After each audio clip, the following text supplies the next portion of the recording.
முதல் விஷயம் என்ன அப்படின்னு சொன்னா, இன்னைக்கு நம்ம சமுதாயத்துல போய் உங்களுக்கு அப்படியே ரோட்ல போயிட்டு இருக்கும்போது யாராவது கூப்பிட்டு இன்னும் நிறைய மகாத்மா காந்தி தேவையா கேட்டீங்கன்னா ஆமான்னு. இன்னும் நிறைய நேதாஜி வேணுமான்னு கேட்டா ஆமான்னு சொல்லுவோம் இல்லையா? நிறைய பகத்சிங் வேணுமா? வேணும். நிறைய வேலுநாச்சியார் வேணுமா? வேணும்.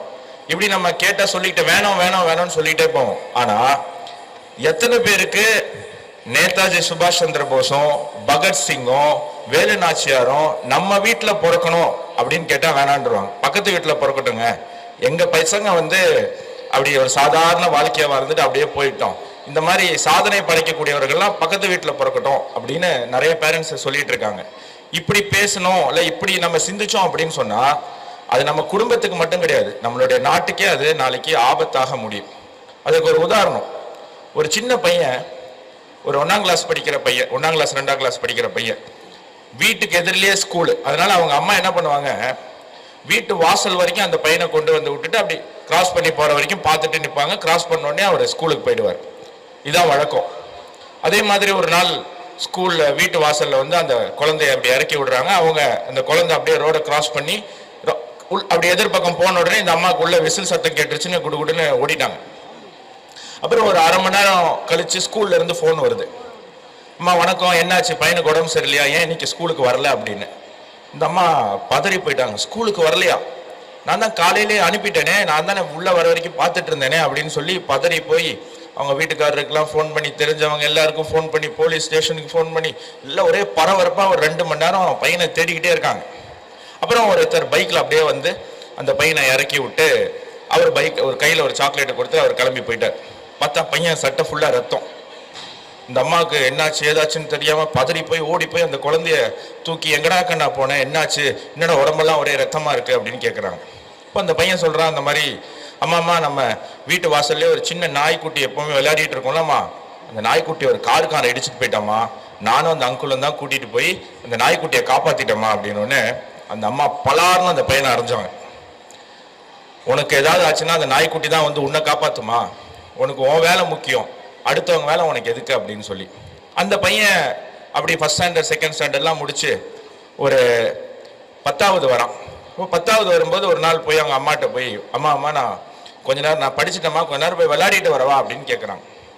அப்போ அந்த அம்மா என்ன சொல்றாங்க அப்படின்னு சொன்னா, அதே மாதிரி பலார்னு அரைஞ்சிட்டு, உனக்கு கிரிக்கெட்டு தான் சோறு போட போகுதா, உன் வாழ்க்கைய நீ தான் பார்த்துக்கணும், உனக்காக யாரும் வரமாட்டாங்க, ஒழுங்கா போய் படி அப்படின்னு சொல்லி அனுப்புறாங்க.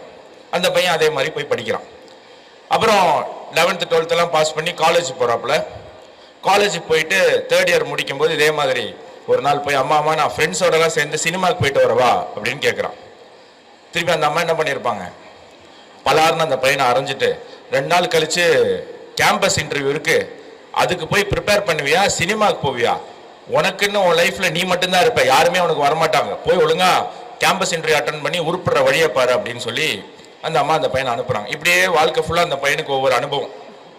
அப்புறம் அந்த பையனுக்கு கல்யாண வயசாகுது, கல்யாணம் பண்ணி வைக்கிறாங்க.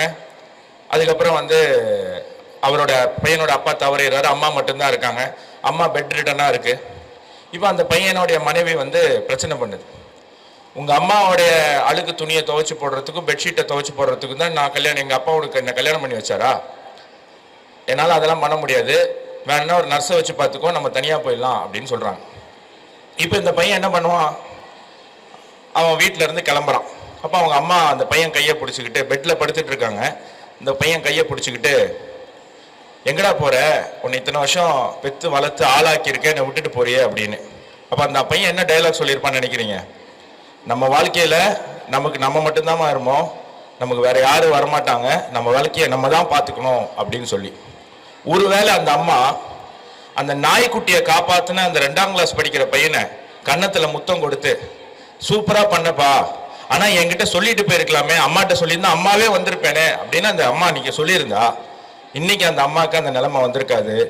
நான் தனியா வா போலாம் அப்படின்னு அவங்க பொண்டாட்டி சொல்லியிருந்தா கூட, எங்க அம்மாவை விட்டுட்டு நான் வரமாட்டேன், நமக்கு எல்லாரும் தேவை, நம்ம வாழ்க்கையில நம்ம சுத்தி இருக்கிறவங்க எல்லாரையும் சேர்த்து தான் நம்மளுடைய வாழ்க்கை, நம்ம குடும்பம் தான் நம்ம வாழ்க்கை அப்படின்னு அந்த பையன் அந்த பொண்ணுக்கு எடுத்து சொல்லியிருப்பாங்க. ஸோ ஒரு பையன் இல்லை ஒரு பொண்ணு நாளைக்கு யாராக வளர்றாங்க அப்படிங்கிறது பேரண்ட்ஸ் கையில் இருக்கு. எப்படி இருக்கு, நல்லா புரிஞ்சுக்கோங்க. பசங்க குழந்தைங்க நம்ம பண்ற நல்லதை பார்த்து வளர மாட்டாங்க, நம்ம பண்ற கெட்டதை பார்த்து வளருவாங்க. நம்ம வாழ்க்கையில கெட்டது செய்யக்கூடியதை, சுயநலமா நடக்கக்கூடிய விஷயங்களை குறைச்சிக்கிட்டோம் அப்படின்னு சொன்னா, அப்போ அந்த பையனுக்குள்ளேயும் அந்த குழந்தைக்குள்ளேயும் இருக்கிற நன்மை மட்டும் இருக்கும். ஏன்னா பிறக்கும் போது நன்மையோட தான் பிறக்கிறாங்க. அதனால நம்ம பண்ற நன்மையை பார்த்து அவங்க வளர மாட்டாங்க. ஆனா நம்ம பண்ற கெட்டது அவங்களுக்கு புதுசா இருக்கும், கத்துக்க ஆரம்பிப்பாங்க. அப்போ நல்ல ஒரு குழந்தை இந்த சமுதாயத்துல வரணும் அப்படின்னு சொன்னா, நம்ம வாழ்க்கையில நம்ம செய்யக்கூடிய கெட்ட விஷயங்களை நம்ம குறைச்சிக்கணும்.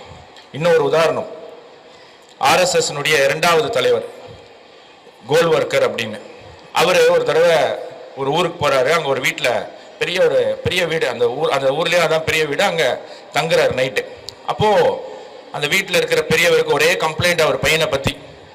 என்ன ஜீவன் எந்திரிக்க மாட்டான், இது பண்ண மாட்டான், அது பண்ண மாட்டான், காலைல 8 மணி வரைக்கும் தூங்குறான், காலைல 6 மணிக்கு எந்திரிக்க சொன்னா எந்திரிக்க மாட்டான், நீங்க புத்திமதி சொல்லுங்க அப்படின்னு. அப்ப குருஜி கேட்டாராம், கோல்வர்க்கர் கேட்டாராம் அந்த பெரியவர்கிட்ட, நீங்க எத்தனை மணிக்கு எந்திரிக்கிறீங்க அப்படின்னு.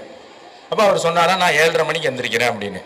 நீங்க 7:30 மணிக்கு எந்திரிச்சா உங்க பையன் 8 மணிக்கு தான் எந்திரிப்பான். உங்க பையன் காலையில 6 மணிக்கு எந்திரிக்கணும்னா நீங்க 5:30 மணிக்கு 5 மணிக்கு எந்திரிக்கணும். ஸோ மாணவர்களுடைய விஷயத்த நம்ம அடுத்த தலைமுறைக்கு நல்ல விஷயம் சொல்லி தரணும் அப்படின்னா, நம்ம நல்லது பண்ணலான்னா கூட பரவாயில்ல, கெட்டதை நம்ம வாழ்க்கையில இருந்து நம்ம குறைக்கணும். ஏன்னா நம்ம எல்லாரும் ஒரு இந்தியாவை கனவு கண்டிருப்போம்ல, இந்தியானா இப்படி ஒரு இந்தியா இருக்கணும், நம்ம நாடு இந்த மாதிரி வரணும், இந்த மாதிரி மாறணும் அப்படின்னு சொல்லி நம்ம எல்லாம் ஒரு கனவு கண்டிருப்போம். நீங்களும் கண்டிருப்பீங்க, நானும் கண்டிருப்பேன். இப்ப அந்த கனவை நனவாக்கக்கூடிய தருவாயில இந்தியா இருக்கு. உங்களுடைய பிள்ளைங்க தான் அதை அனுபவிக்க போறாங்க. நம்ம எல்லாரும் கண்ட கனவை முழுமையாக அனுபவிக்க போறது இன்னைக்கு படிக்கக்கூடிய மாணவர்கள் தான். அப்ப அந்த மாணவர்களுடைய சிந்தனை நல்லா இருந்தால் மட்டும்தான் அந்த நன்மை நல்லதாக மாறும். இல்ல அப்படின்னு சொன்னா, நமக்கு உதாரணம் இருக்கு, நம்மளுடைய அண்டை நாடா இருக்கக்கூடிய பாகிஸ்தான். ஸோ இந்தியா என்னைக்குமே பாகிஸ்தானாக ஆயிடக்கூடாது, இந்தியா இந்தியாவாக இருக்கணும், பாரதமாக இருக்கணும் அப்படின்னு சொன்னா பெற்றோர்கள் கையில தான் இருக்கு. தயவு செய்து நம்ம செய்யக்கூடிய சின்ன சின்ன தவறுகளை திருத்தி குறைத்து நல்ல ஒரு எதிர்காலத்தை, நல்ல ஒரு